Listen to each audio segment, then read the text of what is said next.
9-10 matchup. Winner events is to play the loser of the Lakers-Pelicans game. I wonder how many fans had this thought come up in their head. I couldn't help myself. It's Fitz and Buki interview. Klay Thompson walking off the court yesterday. It was the final regular season game of the season. Could have been the final home game of the season. If the Warriors want to have another home game, they need to win basically 2 road games to get to the first round of the playoffs to take on OKC. But anybody, am I the only one where I'm watching Klay Thompson go 7-13 in 20 minutes, 6-12 from the three-point line, make all five of his free throws, and score 25 points yesterday? Was I the only one where in my mind it crossed, that could be the last time we ever see Klay Thompson play at home at Chase Center in a Warrior uniform? I've been thinking about that for the last month. I've been thinking about it a lot for the last month. I don't know how many of the fans are thinking about that. I think most fans have assumed they'll get into the playoffs and we'll get a playoff moment. And I think a lot of also fans are of the belief that Steph, Klay, and Draymond are going to be Warriors for life. I don't know how accurate that is, but I feel like that's the assessment that most fans have. Well, Monty Poole yesterday, he joined us on Warriors Pre and Post. I love when Monty's on the set because he's always got an opinion and, well thought out opinions. And he said, I'm not sure about Klay Thompson coming back on the Golden State Warriors. I'm not so sure about that. And I'm not sure about that because anything can happen in free agency. And he's at a different point in his career. But look at these numbers since the All-Star break compared to Steph Curry's. And I'm not trying to pit one against the other. But in 27 games, and Klay played 77 games this season, most of the team. Since the All-Star break in 27 games, 19 points a game, 3 rebounds, 2 assists, but the efficiency, 45.5% from the floor, 41% from 3. Now, if you look at Steph Curry post-All-Star break, it wasn't as pretty in 24 games. Now, he did average 23, 5, and 5. I'm not scoffing at those numbers. Those are all-star numbers. But for Steph Curry, he only shot 42% from the floor. There's a Steph standard. There's a standard for everybody else. That does not meet the Stephen Curry standard. We're talking about a 50, 40, 90 guy. He shot 42% from the field since the All-Star break. Now, his last couple games, it helped. It helped going 6 for 6 against the Lakers. It helped going 7-13 against the Pelicans to move that three-point percentage up to 38% since the All-Star break. But if you look before that Lakers game, before that 6 of 6 night, and before the 7-13 night, he was shooting 36% from 3. So Steph struggled with efficiency since the All-Star break. And if you take away the Lakers game and the Pelicans game, that's 41% from the floor. But we're not going to do that. We're going to add that zone. And those are still not numbers up to Steph Curry standard. So Klay Thompson I thought he played some good ball as a team defender. I thought he played really good ball offensively. But it did cross my mind that, damn, what if that's the last home game for Klay Thompson? I don't even want to put that out in the stratosphere, but it did cross my mind. Now, I think he's going to be back.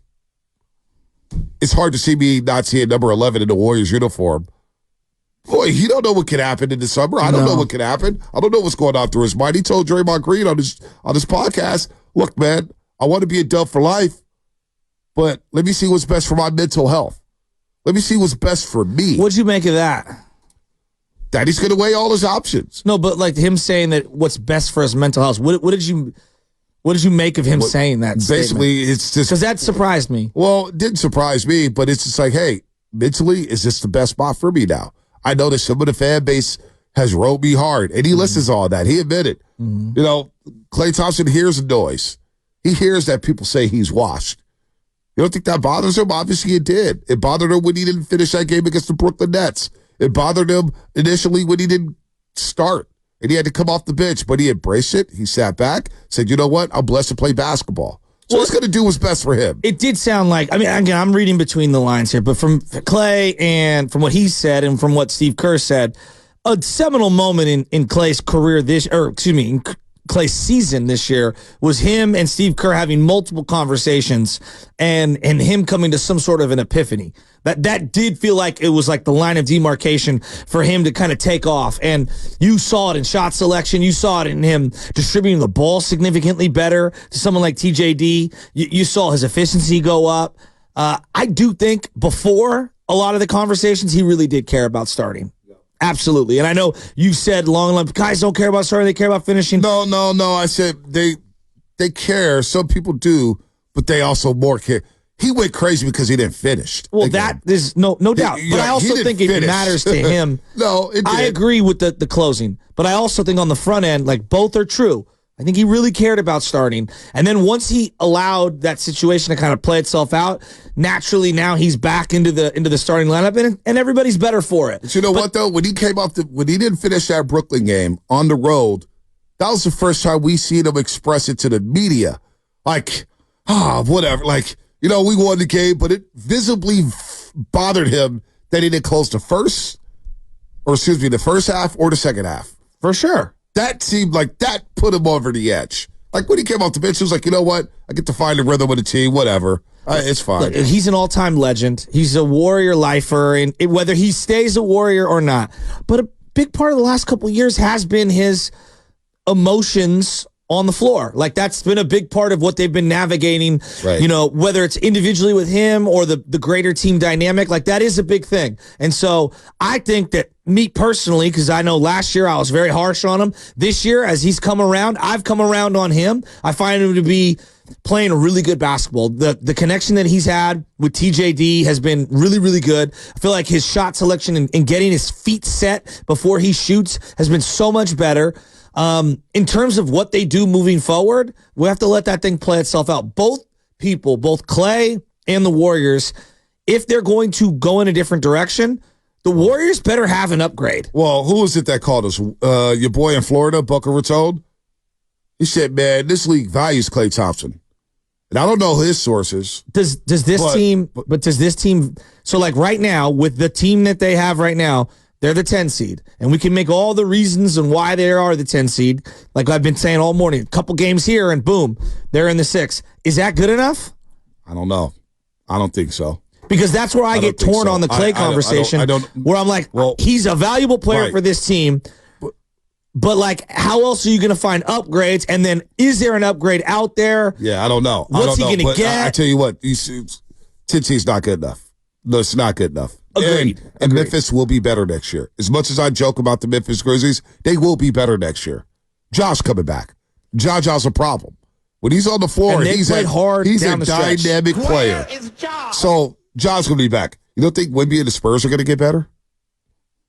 Well, yeah. They just beat the Nuggets on Friday night coming back from tournament because of Wemby. Wemby's a one-man wrecking crew. Wemby might be a top 5 player next year. Yeah, exactly. I don't want to go too ahead of myself here. The Utah Jazz struggled like crazy this year. They also won 31 freaking basketball games, which is surprising. So, to that caller's point in Brooklyn Raton, does the league value Klay Thompson? I know for a fact this league values Klay Thompson. I know for a fact they do that.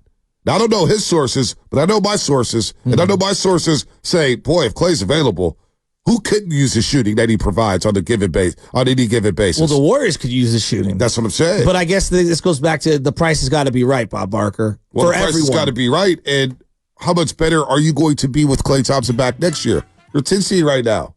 Well, no, I guess that's why I go back to right now. But Bonte, that's why I go back to the price point, and I say like because of their cap situation, if they can get a good enough deal, you might be able to finagle another max contract, even though you'd be paying top dollar and all that. Like, I don't know what they're willing to sacrifice. To get under the second apron is very important. But at the same time, if CP3 opts out and Klay takes half less, now you got a max slot. Well, the price, and I'm not going to speak for Klay Thompson, but how does Klay Thompson not get the same amount of money per year as Andrew Wiggins and Draymond Green?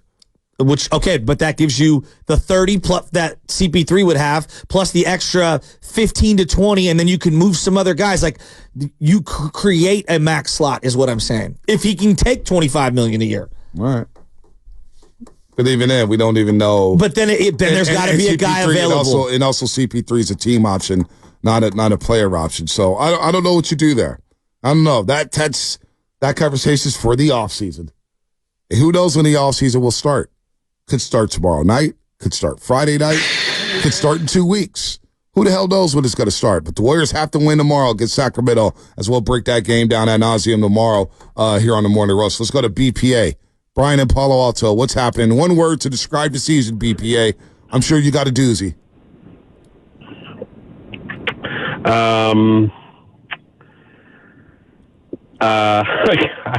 One word?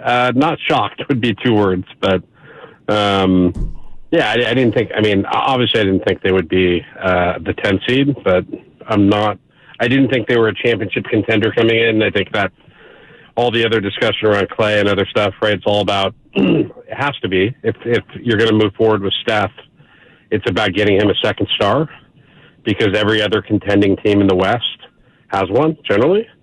Some of them have 3. So and he can't do it by himself anymore, right? You can't ride him for 70 games and expect him to score 30-plus points every night. I think, you saw him wear down at the end of the year. He was less effective at the end of the year. So, I mean, to me, obviously you guys disagree with my Kuminga take on last week. Obviously followed that up, skipped the Pelicans game, then went 0-0 yesterday. But I think that's a big story, because it looks like he looked mentally checked out yesterday. And is Kerr going to have him in the rotation? I don't know. It's an honest question. I think it's the quickest hook of all time. Yeah. So to go from, I think Kuminga, who 2 months ago was our second most reliable player on a night to night basis, to what I saw yesterday is disturbing, unequivocally disturbing. And, maybe when he came back and he wasn't put back in the starting lineup, I don't know, but something's off. And then he was hurt with tendonitis, and Kerr was like, well, we thought he was ready to go, but JK said he didn't want to go, right? He said that. So who said it? I mean, go ahead, BPA. Jonathan said he can't go, right? He didn't say the Did he say that verbatim? Did JK say that? He did. He said that he can't go? What? Is that a problem? Jonathan said he can't. Is that a problem that JK said that? Guys, he's got tendonitis. I've never heard Kerr say our training staff cleared a guy, but he said he didn't want to play, right? Never.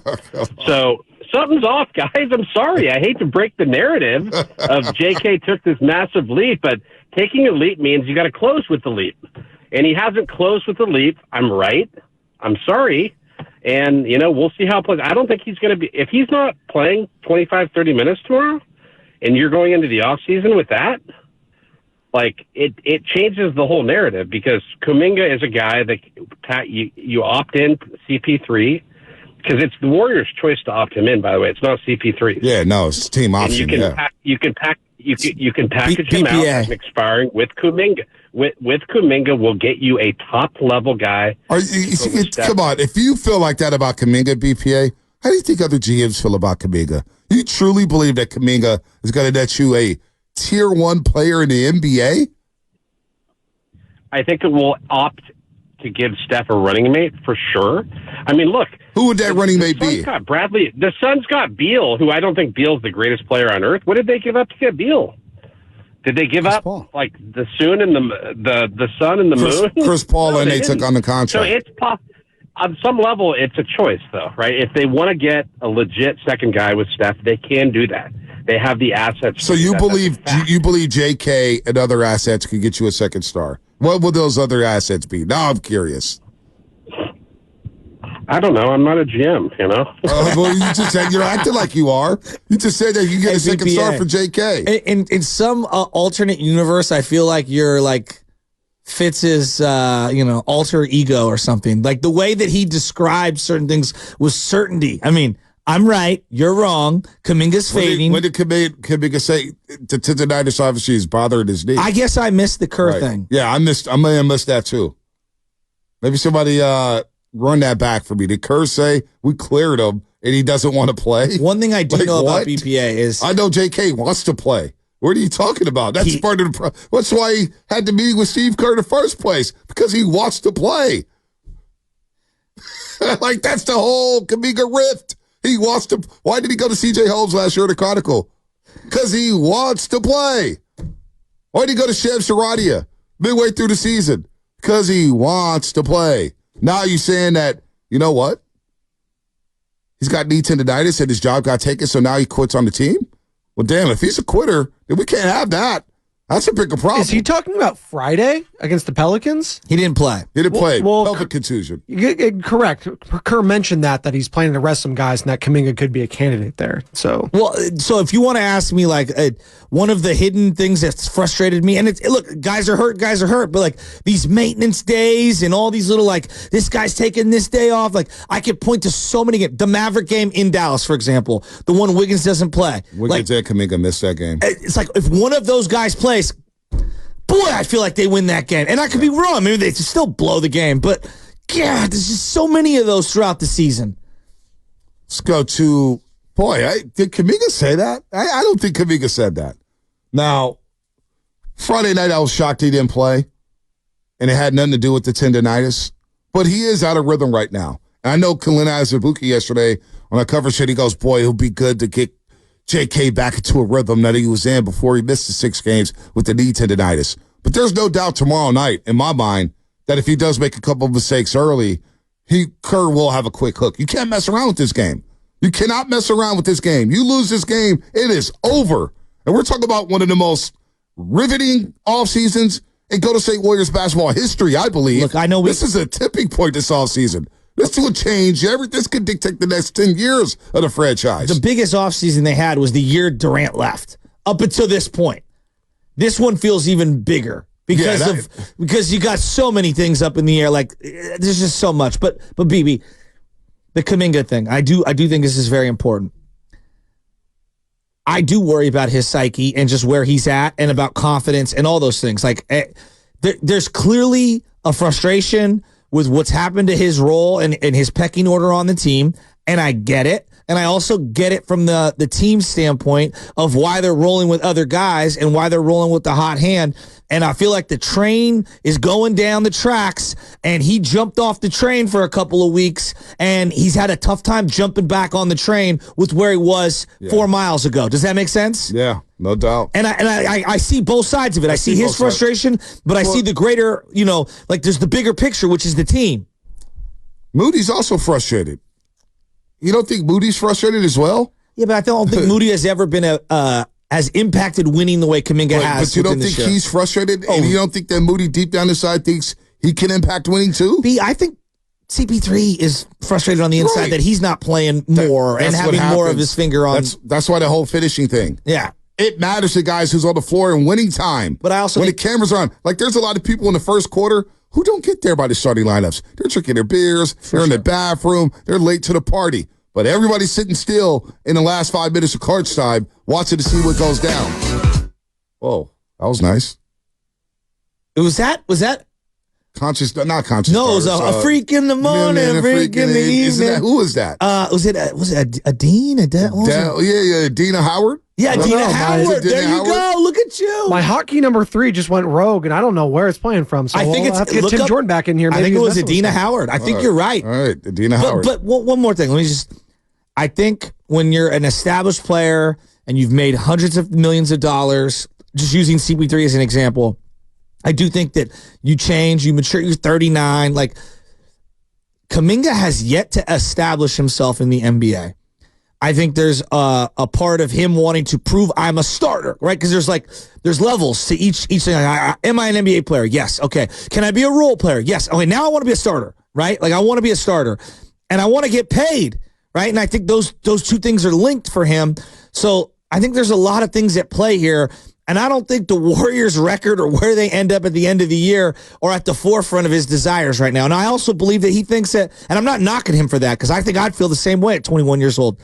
But I also think that, like, in his mind, it's like, yeah, we're better when I play and when I play well because that's the confidence he has in himself. Well, again, Steiny hinted at this, and I thought about it too. What's that? Right when it was happening. Right as he was in the midst of missing six straight games with knee tendonitis. Andrew Wiggins misses 3 games due to personal reasons. And he had been coming off the bench, starting. He comes back. He starts right away. Kuminga takes note of that. It's like, oh, it's all good. We're still playing well together. The combo of Wiggins and JK and Draymond actually did develop a nice rapport and some nice chemistry. Even though Steve Kerr said, yeah, we're not going to go that route. These guys, the whole narrative that they can't play together. Well, they proved they can play together. Wiggins and Kuminga and Draymond Green. And then J.K. misses the 6 games and he doesn't get his job back. Now, he mentioned it as he was answering questions after that Utah game a week ago, where he's basically saying, hey, man, as long as we're winning, I understand TJD's playing well. But you look at last year and what happened last season.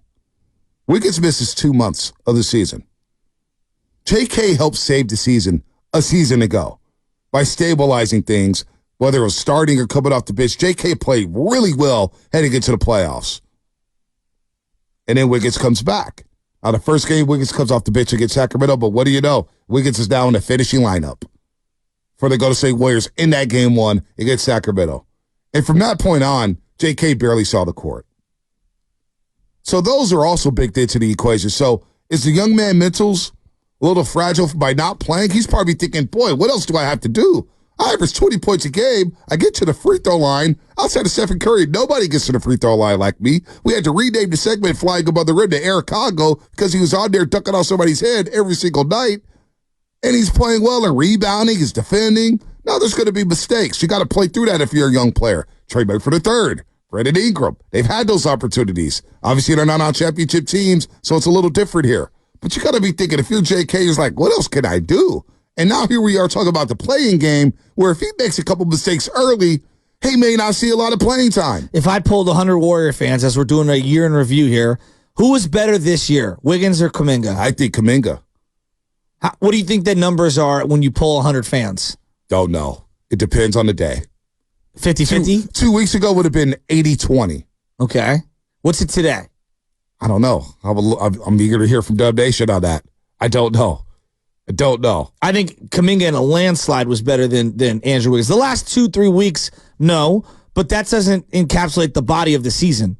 I think JK's been better. Yeah, I do too. I do. If I had to bet on the future, I'd bet on JK over Andrew Wiggins, and I'm not trying to slander Andrew Wiggins. But JK does seem to have a lot of upside, that go-get-it attitude. But here's where it gets tricky. As you like, again, we're just eye on the offseason, just an eye, not both eyes, an eye. He is one of the few guys that has value and is an asset and a commodity that people covet. And he, you know what? Under a very team-friendly deal for one more year. And somebody's going to have to extend him and give him new money. For sure. So that is